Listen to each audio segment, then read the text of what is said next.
تجاویز سر میں bullets line میں کہتا ہوں سر، افغان ٹریڈ بحال کیا جائے سر، ہمیں اسپیشل اکنامک زونز دیا جائے، قلعہ سیف اللہ، مسلم باغ، جوب، خانوزئی کو اکنامک زون، لورائی کو اکنامک زون دے، لونز دے، اس میں گرانٹس دے، سبسڈیز دے، 250 ارب روپے ہمیں ڈیمز کی مد میں دے جبکہ ہمارے پاس نہریں نہیں ہیں، کوئٹہ پیکیج اعلان کرے کیونکہ کوئٹہ پانی کے لیے ترس رہا ہے، کوئٹہ کا جو انفراسٹرکچر ہے وہ سڑ چکا ہے، بجلی کا، روڈوں کا، نالیوں کا وہ ختم ہو چکا ہے۔ اور اسی طرح سر ہمیں ایگریکلچر سپورٹس میں آپ سر لونز دے، گرانٹس دے، ہمیں باہر کی منڈیوں تک ہمارے فروٹس، ہمارے میوے، جو آپ کا جوب ایئرپورٹ ہے اس کو کارگو سروسز فراہم کی جائے۔ جو سر ٹیکس فری زون ہے، سر ہم ٹیکس کہاں سے دے؟ دہشت گردی خیبر پختونخوا میں بھی ہے، ہمارے علاقوں میں بھی ہے۔ جو ٹیکس فری زون کی مدت ہے کائنڈلی اس کو بڑھائی جائے۔ خیبر پختونخوا کو ایک اسپیشل فنڈ دیا جائے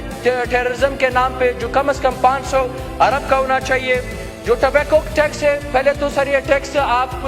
فیڈرل سے لے کر خیبر پختونخوا کو دے، اگر آپ نہیں کر سکتے تو کم از کم 10 سال تک تو دے۔ پولیس کیونکہ وہ سر وہ بھی لڑ رہے ہیں، وہ بھی جوان ہیں، وہ بھی قربانیاں دے رہے ہیں، کم از کم 300 ارب تک تو انفراسٹرکچر کے لیے، اکوپمنٹس کے لیے ان کے جوان جو شہید ہو رہے ہیں ان کو خیبر پختونخوا میں دے۔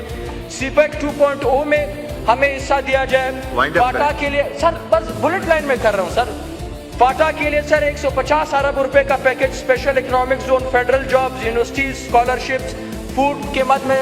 جو آپ سبسڈیز دیں، ٹیکس فری زون دیں آپ ان کو، بلوچستان یونیورسٹیز کو گرانٹس دے، جو ہمارے ٹرکس جلائے گئے ہیں، جو ژالہ باری سے نقصانات ہوئے وہ اس کو کمپنسیٹ کرے، 20 بینیفیشریز جو نہ کے برابر۔ سر ایک